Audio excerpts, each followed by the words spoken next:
Ladies and gentlemen, let's for Gaming Telecom video. We're going to be discussing Watch Dogs yet again because it's come once again into the news for all the wrong reasons, particularly because of a mod that's just been released, which many are claiming bring back a hell of a lot of the functionality from the E3 2012 demo, and therefore it's raised this question: was the PC version purposefully nerfed, if you will, for the sake of next generation consoles? Now, I've been playing about a bit with this mod myself, and here's the lowdown on it, if you will. It's 100 KB for the mod, so we can't say that the modder in question, his name is The Worse, you can't say this modder in question has gone in there and messed about with loads of textures or massively changed the engine or anything like that. No, it's not like he's done anything that's adding a ton of assets to the game. Instead, what this has done is including changes to the default fog values, enabled bokeh DOF, stuttering improvements, there's performance improvements, enabled headlight shadows, there's level of detail changes, there's improvements to the bloom. It's actually, in fact, he's even said E3 2012 bloom. Now, what I've done is I've placed a link to this in the video description because I'd encourage you to check it out. I'm going to be doing some analysis on this in the next few days. Some heavy analysis on this, but I wanted to get this out there because there's a lot of questions that we need to raise. Now, here's the big question. Was the PC version deliberately, purposefully nerfed? If you were to go back and check out the 2012... I'm sorry about that, guys. So, yeah, sorry about that, guys. I keep forgetting to switch my phone off. It's actually, ironically enough, a fellow RGT member that's actually just texted me, so I shall reprimand them by cutting them off from the stripper party that we have planned. I'm just kidding. But on a serious note, there's a couple of questions that I'm just kidding, I'm not going to cut them off, that would be very harsh. So, sorry, trying to remain straight-faced and focused upon the objective here. So, on a serious note, there's a couple of questions that have to be raised. You might remember a lot regarding the visual downgrades from the E3 2012, right? And Ubisoft were under fire on this, but they kept maintaining, for the most part, there was no visual downgrades. Now, personally, I disagree, as would pretty much half the internet, but okay. We could probably argue that the main reason that it was done, and we could maybe swallow this, was that consumer-level hardware just couldn't run it, next-generation consoles couldn't run it, blah blah blah. The thing is, that's obviously not true. Okay, there are some issues with this. In other words, the frame rate does take a slight hit at times, and obviously you need a fairly meaty PC to be able to run this at ultra settings. However, the bottom line is, for the most part, that doesn't really make that much of a difference. It's like, look, if I want to kill my PC by running this at the higher settings, then let me. You know, give me the option. And that's one of the problems that a lot of PC users were saying, you know, back on the original Crysis. Oh, I can't run the game at the higher settings, the engine's broken. Now, of course, we can argue that the CryEngine was not maybe as optimized as what it could have been, but even so, it's like, you know, they put those textures, and this, by the way, was the same on Doom 3. There was a texture quality setting there where the texture quality was just ludicrous. I can't remember what the amount of VRAM that was recommended, but it was certainly a lot higher than was available on most graphics cards at the time, even if you had a really high-end card. So the question is it nerfed for the PC version? Because if Ubisoft says yes, you know, if they nerfed it purposefully, well, that's going to mean PC gamers are pissed. But if it wasn't nerfed, and I don't really understand, to be honest with you. Here's my problem with this. How can a regular user with a few, you know, DOF changes and a few changes overall to a config and a few other bits and bobs, really, it's not like he's changed massively the engine. So it does appear, at least to my eyes, that yes, the version was nerfed. But let's even assume it wasn't for a moment. Let's continue on with the theory that it wasn't nerfed. Well, in which case, why was the E3 2012 even shown? And that's the big problem. Now, I've talked about this before in other videos, but you might remember back in, also, ironically enough, I believe, 2012. It might have been 2011, but I'm pretty sure it's 2012. I'm going to be really lazy and not bother to Google it, but there was a demo released by Epic. Now, Epic released a demo using the Unreal Engine 3. It was heavily modified, they made some vast improvements, and the demo was called the Samaritan demo. I'd encourage you to check it out.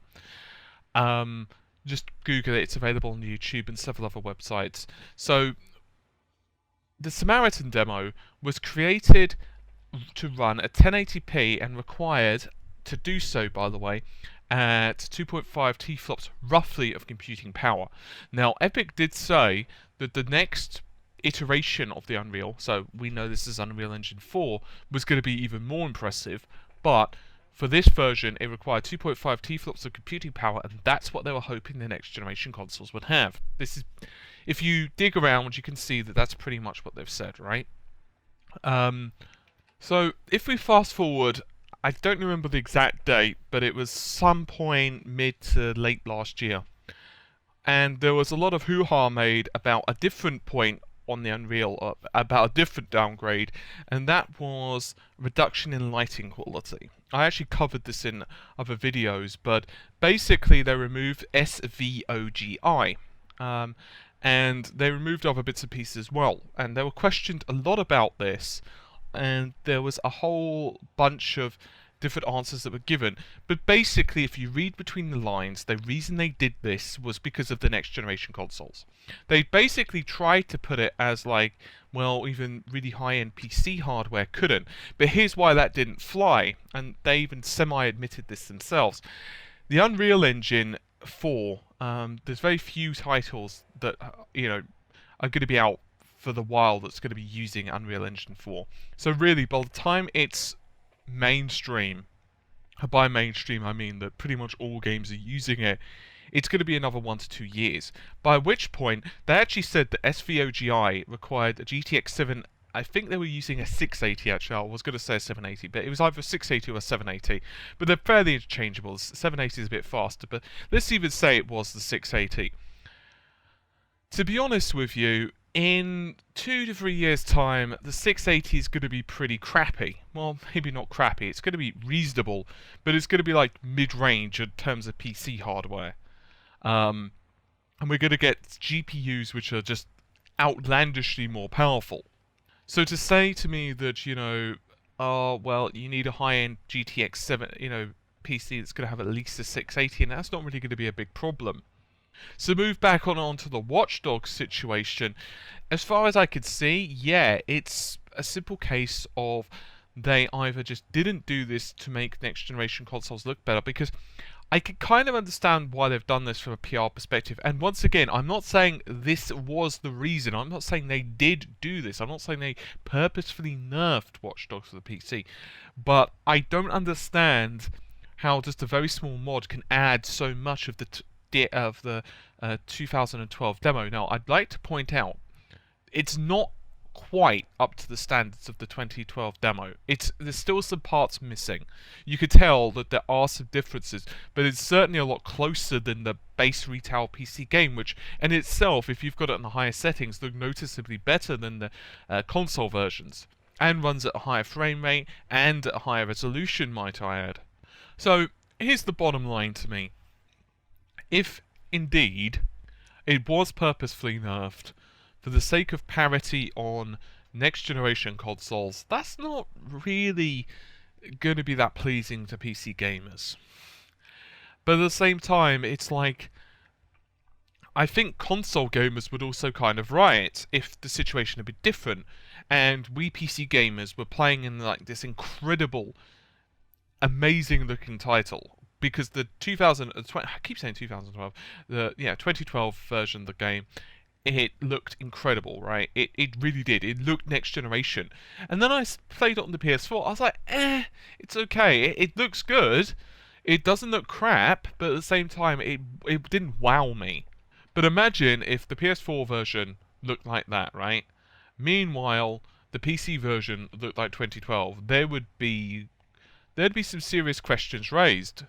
And I mentioned the other day that, look, I'm not criticizing the PlayStation 4. I'm not criticizing the Xbox One for their hardware, because at the end of the day, they are a fixed function machine, right? So as much as I love, discussing the improvements in the APIs and the hardware and GPU compute and all that stuff, the bottom line is, compared to a high-spec PC, they are just low-powered.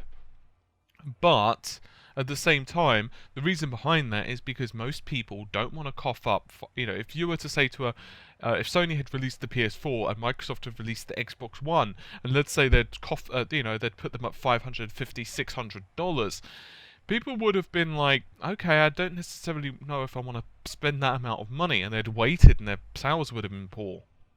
This is why when I was saying about the $750 PC that I was speccing up just a while ago, check it out if you would desire. For $750, you can make a ridiculously powerful PC. You can.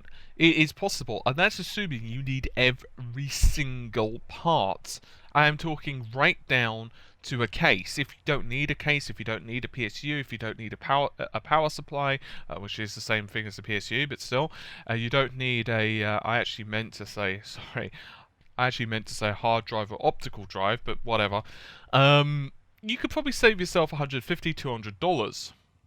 $200. So you could build a really powerful system for $400, $500, depending on what you need. Here's the problem, and this goes for Ubisoft.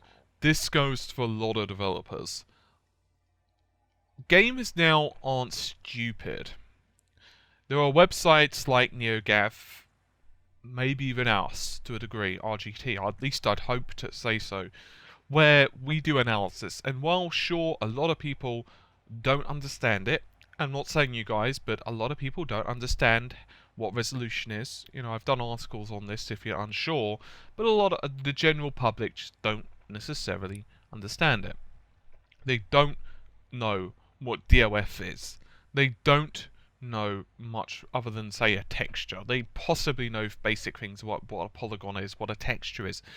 But the bottom line is, if there's a lot of internet chatter about this, what they can understand is when someone shows them an image, and if I show you an image of a game that looks really good, and then I show you another version of the game and I lowered all the graphical settings, you don't have to be necessarily tech-minded to know, what the hell happened to that grass? Why is it all jagged, and why is, the sun looking like it's all flat, and why are the textures really bad? Why does it look like his face had been painted on with crayons? You don't have to be technically minded to understand that. And so when you're seeing all these GIFs that are popping up that have been showing off, oh, okay, this is the game back in 2012, this is the game now, people always expect things to improve, not look shitter. I'm sorry, it's just that simple. I'm trying to be professional here, but you don't expect a game to look nerfed. You don't expect it to look worse 2 years on. It's just come on now. And this is the bottom line, right? In my personal opinion. If I'm honest, developers aren't new to doing this. They make these really awesome looking demos, and then a lot of the time the game just doesn't look how it's supposed to do.